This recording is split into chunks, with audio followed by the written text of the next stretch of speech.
Schedules are a great antecedent intervention that minimize challenging behavior by making expectations clear and helping the learner understand when they can have access to those things that they like the most.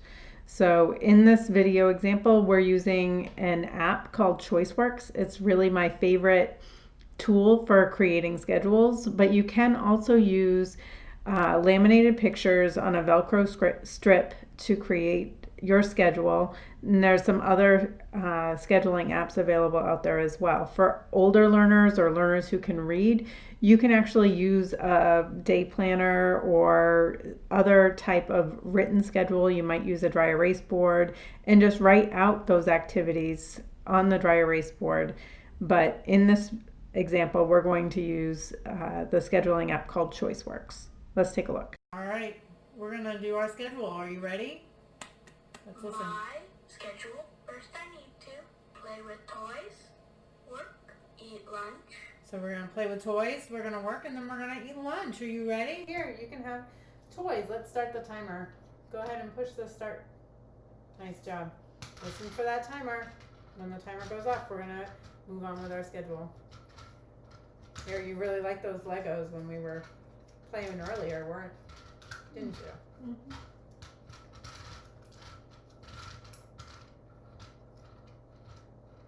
You see the hot dogs?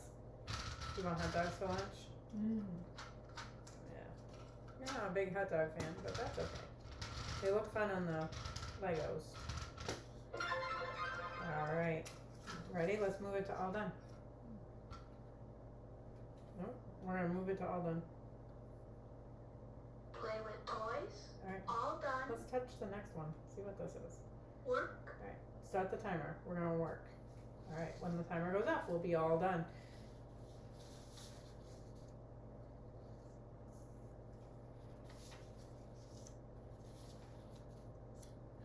Alright. Show me dog. That is the dog. Nice job. Touch your nose. Nice job. Where's the dog? There you go. That's the dog. Clap your hands. Where's your head? Do this. Show me dog.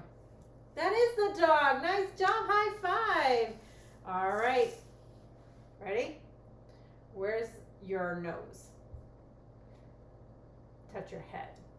The wheels on the Bus. That's right. The wheels on the bus. Where's the dog? That is the dog. You got it. Nice job.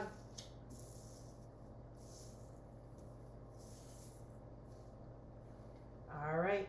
Where's the apple? That is the apple. Nice job.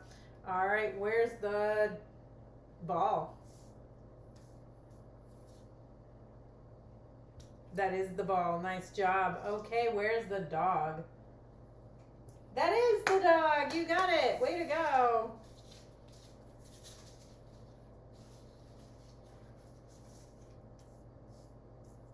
All right. Show me the car.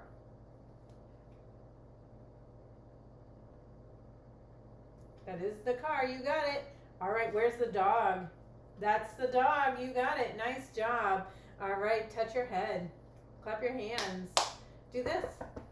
Nice job. Where's the dog? That is the dog. You got it. All right. Show me the bike.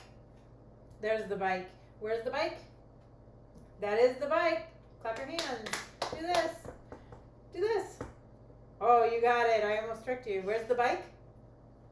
That's the bike. Nice job. Whoa. Did you hear the timer? All right. Move it to all done. Work. All done. Nice job. What's next? Eat lunch. All right. Let's have lunch. Here. You can have those grapes that you really liked earlier. When you're using a schedule with your learner, you want to encourage the learner to interact with the schedule whenever possible. You want to use a timer to signal the end of open-ended activities and to show the learner how long they must engage in those non-preferred activities. Make sure when you're creating a schedule to include things on the schedule for your learner to look forward to. You want to include things that the learner enjoys so that they are motivated to get through the other activities on the schedule. While you don't need to put every activity on a schedule, the more frequently you use a schedule, the more natural it becomes for both you and your learner. Schedules can help your learner become more independent and anticipate when they will be able to access those things that they like the most. It can really reduce problem behavior, so go ahead and give it a try.